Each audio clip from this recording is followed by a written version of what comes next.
السلام علیکم، افتخار ٹاکس میں خوش آمدید۔ میں ہوں ڈاکٹر افتخار۔ محترم ناظرین، خون میں کچھ نہ کچھ چربی کی موجودگی لازمی ہے،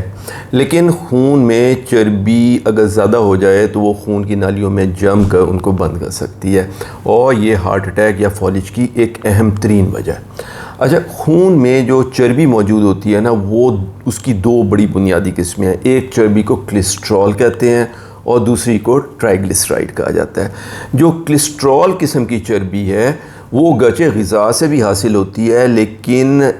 انسان کا جگر خود بھی کولیسٹرول بناتا ہے، اور یہ کولیسٹرول جسم کے مختلف خلیوں اور اعضاء کی تعمیر کے علاوہ چند بہت اہم ہارمونز بنانے کے لیے بہت ضروری ہے۔ اس کے مقابلے میں ٹرائیگلیسرائڈ وہ چربی ہے جس کو جسم توانائی یعنی ایندھن کے طور پہ استعمال کرتا ہے۔ تو آپ نے دیکھا کہ جسم میں کولیسٹرول اور ٹرائیگلیسرائڈ دونوں کی مناسب مقدار کا ہونا ضروری ہے، لیکن ان دونوں کی زیادتی جو ہے وہ خطرناک ثابت ہو سکتی ہے۔ اچھا، جہاں ٹرائیگلیسرائڈ کی صرف ایک ہی قسم ہے،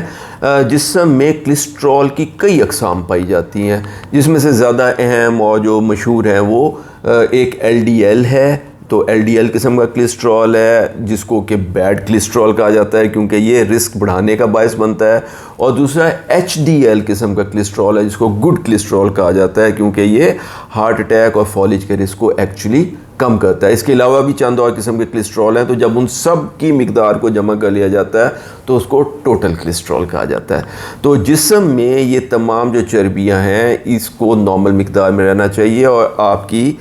یادداشت اور ریفرنس کے لیے ہم آپ کو یہ بتاتے چلیں کہ ایک نارمل آدمی میں ٹرائیگلیسرائڈ کی جو مقدار ہوتی ہے وہ 150 سے کم ہوتی ہے۔ جو ایل ڈی ایل قسم کا کولیسٹرول ہے اس کو 100 سے کم ہونا چاہیے، جو کہ ایچ ڈی ایل قسم کا کولیسٹرول ہے اس کو 40 سے زیادہ ہونا چاہیے، اور ٹوٹل جو کولیسٹرول کی مقدار ہے اس کو بھی ٹرائیگلیسرائڈ کی طرح 150 سے کم ہونا چاہیے۔ یعنی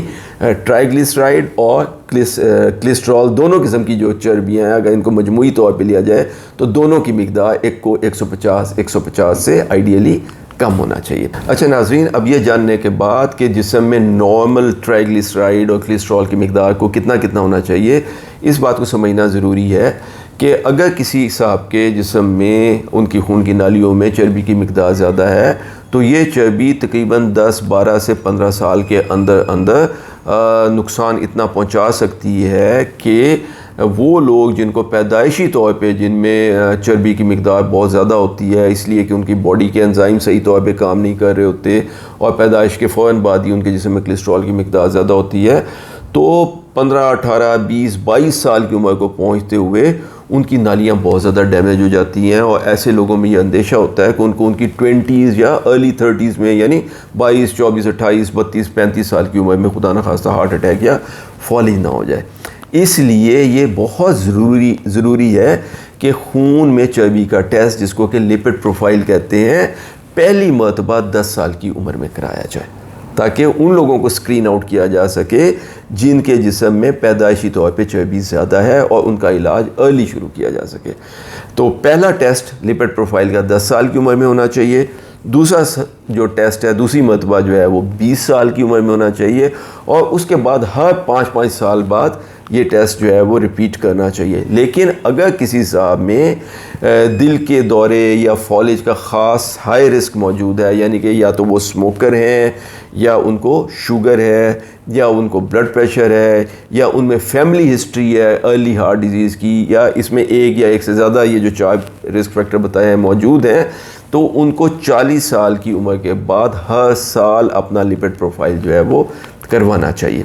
اور یہ بھی یاد رکھنا چاہیے کہ جو لپڈ پروفائل کا ٹیسٹ ہے اس کے لیے آپ کو 12 گھنٹے سے خالی پیٹ ہونا چاہیے۔ تو اس لیے بیسٹ یہ ہوگا کہ اگر آپ نے اپنا لپڈ پروفائل کے لیے بلڈ کا سیمپل دینا ہے تو صبح ناشتہ کرنے سے پہلے یہ سیمپل دے دیجیے۔ اچھا، اب اگر ٹیسٹ میں آپ کے خون میں چربی یعنی کولیسٹرول یا ٹرائیگلیسرائڈ یا دونوں کی مقدار زیادہ آ جائے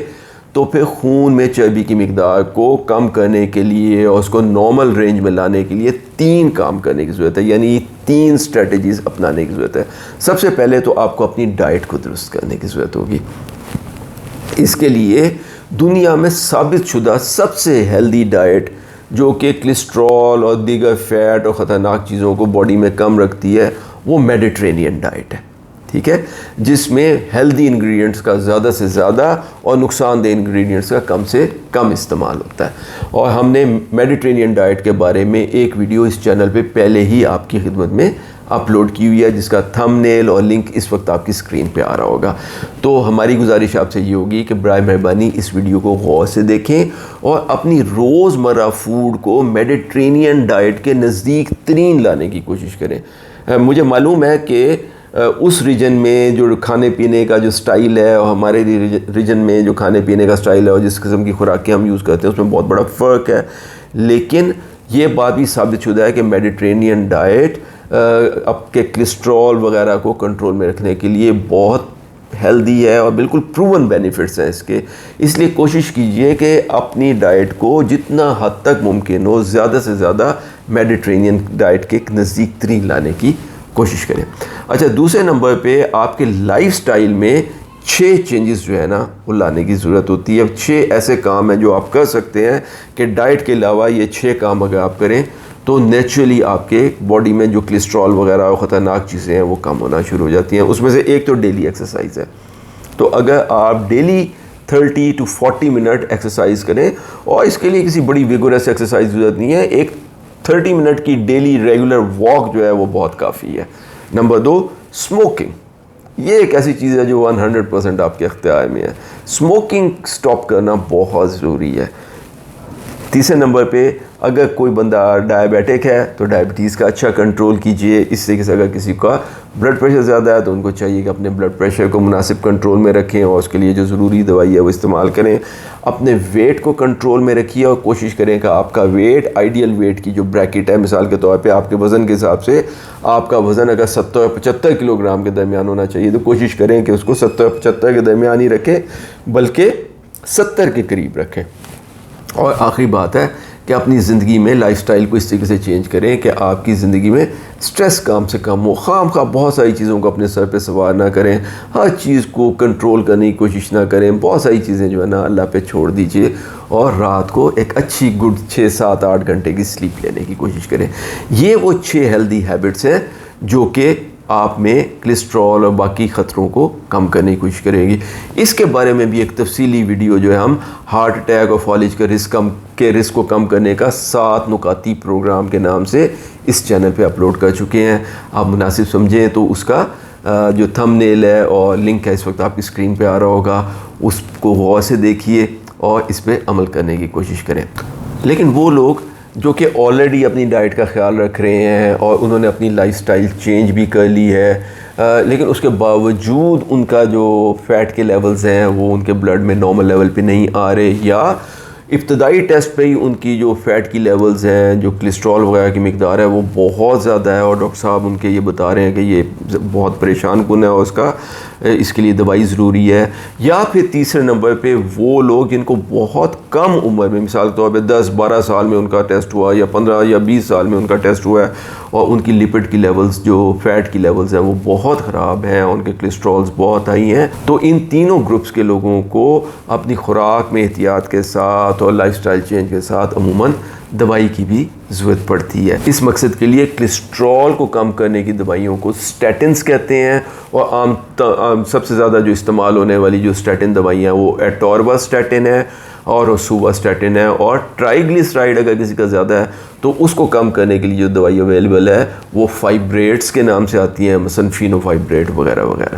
اب سوال یہ پیدا ہوتا ہے کہ کیا آپ کو ان میں سے کسی ایک یا ایک سے زیادہ دوائی کی ضرورت ہے یا نہیں؟ اس کا فیصلہ تو آپ کے ڈاکٹر صاحب کریں گے، لیکن جو گائیڈ لائنز ہیں وہ یہ ہے کہ وہ لوگ جن کی عمر 40 اور 75 کے درمیان ہے اور جن کو ایک یا ایک سے زیادہ رسک فیکٹر موجود ہیں، یعنی کہ وہ جو 4 اہم رسک فیکٹر ہیں کہ یا وہ اسموکر ہیں، یا ان کو شوگر ہے، یا ان کا بلڈ پریشر زیادہ ہے، یا ان کی فیملی ہسٹری ہے کہ کسی فیملی ممبر کو چھوٹی عمر میں ہارٹ اٹیک یا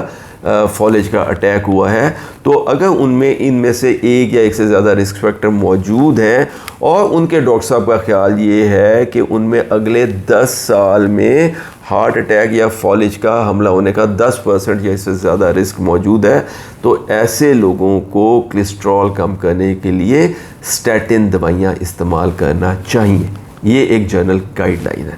اور اسی طریقے سے اگر کسی صاحب کا جو LDL ہے، یعنی خطرناک قسم والا جس کولیسٹرول ہے، LDL ٹائپ کا کولیسٹرول، کبھی بھی اگر 190 اور خصوصاً 200 سے زیادہ اس کی رپورٹ آتی ہے تو ان کو بھی اسٹیٹن دوائیوں کا استعمال کرنا چاہیے۔ آخر میں ہم آپ کو یہ بتاتے چلیں کہ جو کولیسٹرول قسم کی جو چربی ہے، اس کے بارے میں اور اس کے خطرناک ایفیکٹ کے بارے میں تو اکثر لوگوں کو تھوڑا بہت ضرور معلوم ہوتا ہے، لیکن جیسا کہ ہم نے آپ سے اوپر ذکر کیا ہے کہ ٹرائیگلیسرائڈ بھی ایک خاص قسم کی چربی ہے جو کولیسٹرول سے الگ ہے، لیکن یہ بھی ایک چربی ہے اور اس کی بھی زیادتی جو ہے وہ خطرناک ہو سکتی ہے۔ تو اس لیے ہائی گروپ جو رسک گروپ کے لوگ ہیں، یعنی جو کہ ڈائبیٹک ہیں، اسموکر ہیں، ہائپرٹینسو ہیں، یا جن میں فیملی ہسٹری ہے کہ ارلی ایج میں وہاں ہارٹ اٹیک ان کی فیملی میں یا اسٹروک کسی کو ہو چکا ہے، ان میں بھی اس بات کا خیال کرنا چاہیے کہ اگر ٹرائیگلیسرائڈ کی مقدار 200 سے زیادہ ہے تو شاید آپ کو ٹرائیگلیسرائڈ کم کرنے والی دوائی یعنی فائبریٹس کی استعمال کی، مثلا فینوفائبریٹ کے استعمال آپ میں فائدہ مند ہو سکتا ہے۔ تو اگر آپ کو ہماری آج کی ویڈیو پسند آئی ہو تو اسے لائک ضرور کریں اور اپنے دوستوں کے ساتھ، کولیگ اور رشتہ داروں کے ساتھ شیئر بھی کیجئے تاکہ اس صدقہ جاریہ میں آپ کا حصہ بھی ہو جائے۔ ہمارے چینل افتخار ٹاکس کو سبسکرائب کر لیں اور ہاں بیل آئیکن ضرور دبائیے، کیونکہ ہم آپ کے لیے کسی نہ کسی اہم میڈیکل ٹاپک پہ ہر سنڈے کو اسی طریقے سے بالکل عام الفاظ میں سمپل سی ویڈیو ضرور اپلوڈ کرتے ہیں۔ اپنا اور اپنے آس پاس کے لوگوں کا بہت خیال رکھیں۔ اللہ ہم سب کا حامی و ناصر ہو۔ السلام علیکم ورحمۃ اللہ وبرکاتہ۔